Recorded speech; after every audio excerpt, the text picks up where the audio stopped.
Je vous retrouve pour cette deuxième partie des Rétro 2023. Après avoir parcouru la première partie de la saison, les 5 premiers mois exactement, nous voici partis pour un petit récapitulatif de la deuxième partie, depuis la saison sur gazon jusqu'au Masters. C'est bien Novak Djokovic qui a remporté les 2 premiers grands chelems de la saison. Carlos Alcaraz et Daniil Medvedev se sont partagés la plupart des Masters 1000. Nous allons donc voir si ces trois-là vont encore dominer le reste de la saison.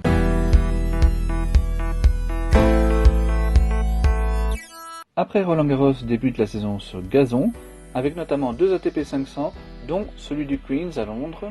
Carlos Alcaraz y démontre qu'il a surmonté sa déception parisienne en remportant le 5e titre de sa saison. Par la même occasion, il reprend la place de numéro 1 mondial qu'il avait perdu à Roland-Garros. En finale, il prend la mesure d'Alex de Minaur, tête de série numéro 7, qui s'était défait de Holger Rune numéro 2 en demi-finale. Sébastien Corda est le 4e demi-finaliste. Il domine Frances Tiafoe, tête de série numéro 4 au 3e tour, et Cameron Norrie, tête de série numéro 5 en quart. Le 2e ATP 500 est celui de Halle, où s'impose Alexander Bublik, le Kazakh. Celui-ci, qui n'était pas tête de série, démontre toutes ses qualités de joueur sur le gazon, en faisant un réel carnage dans le tableau. Il se débarrasse en effet tout d'abord de Borna Coric numéro 7 au premier tour, avant de dominer par la suite Jannik Sinner numéro 4 en quart, Alexander Zverev numéro 9 en demi, et Andrei Rublev numéro 3 en finale. Le Russe s'était pour sa part débarrassé de Roberto Bautista Agut numéro 8 en demi-finale, et ce dernier, l'Espagnol donc, avait battu Daniil Medvedev tête de série numéro 1 en quart. La tête de série numéro 2, Stefanos Tsitsipas, s'était arrêté au 2e tour contre le Chilien Nicolas Jarry.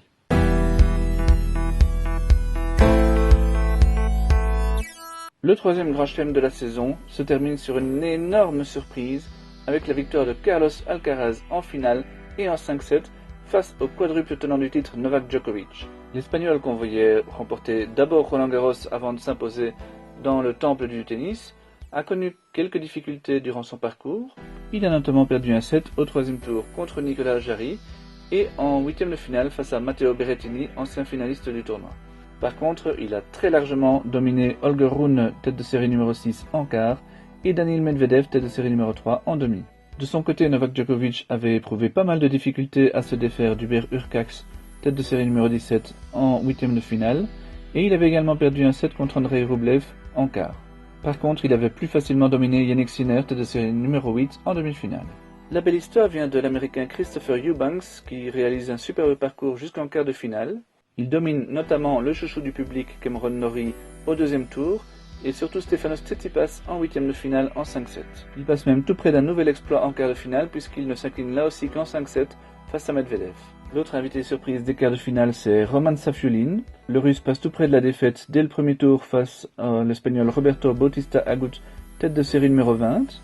Mais il profite bien de sa chance par la suite pour dominer encore Denis Shapovalov avant de s'incliner en quart contre Sinner et en 4-7. David Goffin retrouve un petit peu de couleur puisqu'il atteint tout de même le 3e tour, en battant certes 2 joueurs assez modestes, le Hongrois Marosan et le Chilien sorti des qualifications Barrios Vera. Et au 3e tour, le Liégeois ne s'incline qu'en 4-7 face à Andrei Rublev. Un autre Belge rejoint le tableau final via les qualifications, et c'est plutôt une grosse surprise puisqu'il s'agit de Kimmer Coppejans, plutôt considéré comme un joueur de terre battue jusqu'ici. Et il est loin de se contenter de faire de la figuration dans ce tableau final puisqu'il ne s'incline qu'en 4-7 serrés face à Alex de Minaur, l'Australien tête de série numéro 15 et plutôt bon joueur sur gazon. 2 ATP 500 sont encore au programme de ce mois de juillet, un sur terre battue et l'autre sur dur. À Hambourg, sur terre donc, c'est Alexander Zverev qui s'impose devant son public, et cette victoire revêt une importance particulière pour lui, puisqu'il s'agit de son premier succès depuis la grosse blessure qu'il avait encourue en demi-finale de Roland-Garros en 2022. À Hambourg, il domine les 2 espoirs français Lucas Vanache et Arthur Fils en quart et en demi, avant de prendre la mesure de Laszlo Djere en finale. Le Serbe avait de son côté pris la mesure de Lorenzo Musetti, tête de série numéro 3 en quart de finale, et du surprenant chinois Zhiteng Zhang en demi. Le numéro 1, Casper Ruud, s'est arrêté en quart de finale contre Fils, alors que le numéro 2, Andrei Rublev, s'est arrêté un tour plus tôt face à l'Allemand Daniel Altmaier. En double, il faut noter la très belle finale de Sander Gillet et Joran Vliegen. C'est la 2e fois qu'ils atteignent ce stade de la compétition dans un ATP 500 après leur victoire à Zhuhai en 2019. Vient ensuite le début de l'été sur dur américain, avec la victoire de Daniel Evans, le Britannique, lors du tournoi de Washington. Tête de série numéro 9, il prend notamment la mesure de Frances Tiafoe, le numéro 2 du tableau, en quart de finale, puis de Grigor Dimitrov en demi et de Talon Griekspoor en finale. L'Irlandais atteint là une très belle finale, notamment grâce à un succès sur Taylor Fritz, tête de série numéro 1 en 3-7 en demi. Le tableau opère les têtes de série numéro 3, Félix Auger-Aliassime et 4, Hubert Hurkacz, dès leur entrée en lice, respectivement face au japonais Watanuki et à l'américain Mo.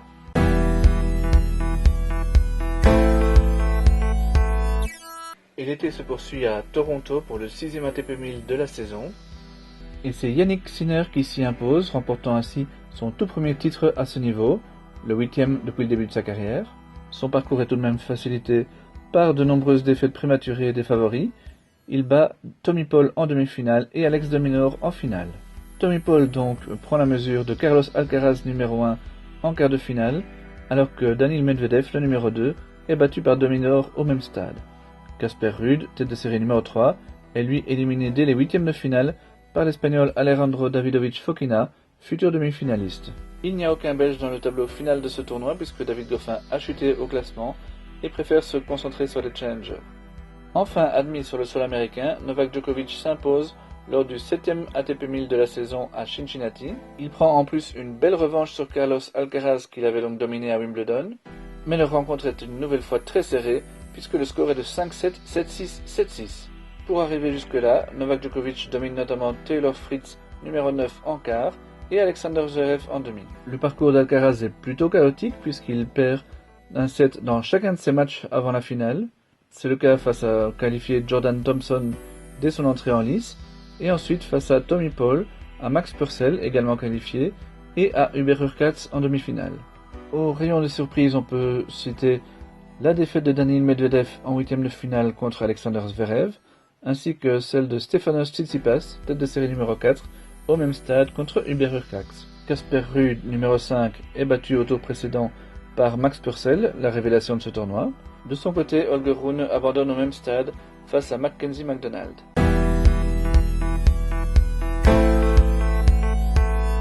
L'été se termine par l'US Open, où Novak Djokovic remporte un fantastique 24e succès en Grand Chelem.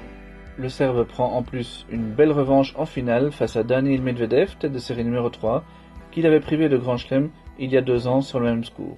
Djokovic avait tout de même connu une grosse frayeur durant son parcours, c'était au 3e tour face à son compatriote Laszlo Djere, qui avait mené 2-7-0. Il a connu beaucoup moins de difficultés par la suite pour battre notamment Taylor Fritz, numéro 9 en quart de finale, et Ben Shelton en demi. De son côté, Medvedev avait privé les spectateurs de la finale de rêve en dominant Carlos Alcaraz en demi-finale en 4-7, et le Russe avait également dominé Alex de Minaur en 8e et son copain Andrei Rublev, tête de série numéro 8 en quart. Ben Shelton est l'invité surprise de cette demi-finale. Il domine sur son parcours ses compatriotes Tommy Paul numéro 14 et Frances Tiafoe numéro 10 en quart. Le Rune, tête de série numéro 4, est surpris d'entrée par l'Espagnol Roberto Carballés Baena. Casper Ruud, numéro 5, est battu au 2e tour par le Chinois Zhizhen Zhang en 5-7. Yannick Sinner, numéro 6, s'arrête en 8e de finale contre Alexander Zverev, également dans un match marathon en 5-7. Obligé de passer par les qualifications, David Goffin y est éliminé d'entrée. Kimur Coppejans passe tout près d'une nouvelle qualification pour un tableau final, mais il s'incline malheureusement 7-5 au dernier tour des qualifs. Joris Delors est également battu au même stade, au tie-break du dernier set. Après plusieurs années d'absence, le tennis est de retour en Chine, et c'est Yannick Sinner qui remporte l'ATP 500 de Pékin. L'Italien s'offre 2 très belles victoires face à Carlos Alcaraz numéro 1 en demi et Daniil Medvedev en finale. Le Russe avait de son côté une nouvelle fois vaincu Alexander Zverev dans le dernier carré. Holger Rune peine à retrouver son niveau de début de saison. Tête de série numéro 3, il est dominé en 8e de finale par Grigor Dimitrov. Enfin, Stefanos Tsitsipas, numéro 4, est battu d'entrée par Nicolas Jarry.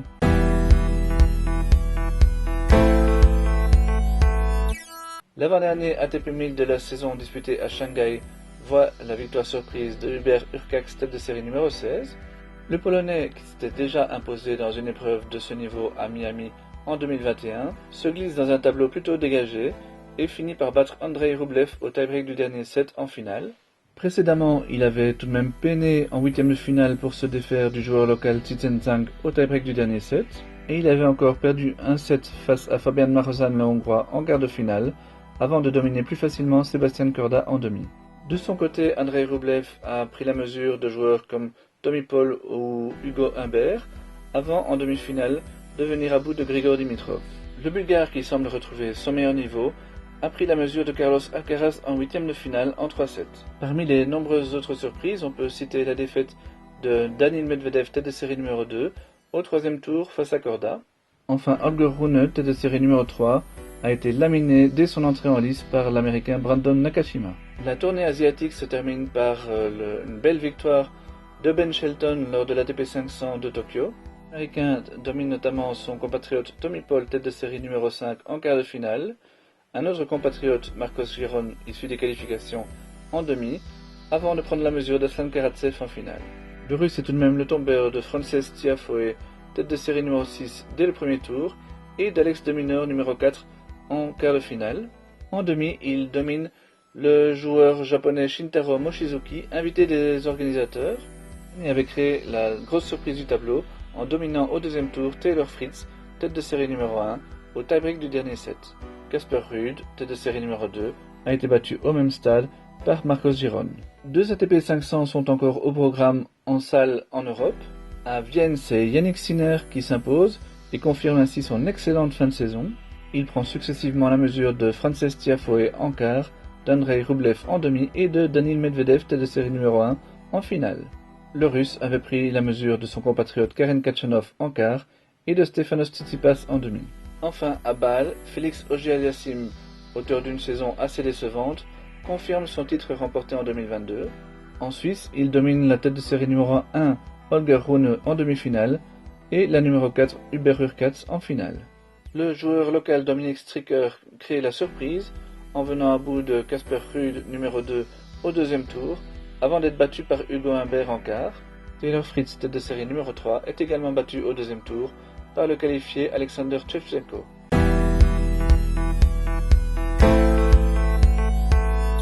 Le dernier ATP 1000 de la saison à Paris voit la victoire une nouvelle fois de Novak Djokovic. Le Serbe, véritable patron de la saison, est toutefois assez bousculé durant son parcours, notamment face à Talon Grigspor en huitième de finale, mais également face à Holger Rune, tête de série numéro 6, en quart, et face à Andrei Rublev en demi.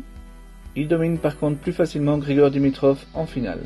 Le Bulgare réalise encore un très beau parcours puisqu'il domine Daniil Medvedev au deuxième tour au tie-break du dernier set, avant de battre Hubert Hurkacz en quart et Stefanos Tsitsipas en demi. Carlos Alcaraz, tête de série numéro 2, est surpris dès son entrée en lice par le russe Roman Safulin, issu des qualifications. Tête de série numéro 4, Yannick Sinner renonce à disputer son huitième de finale face à Alex de Minaur.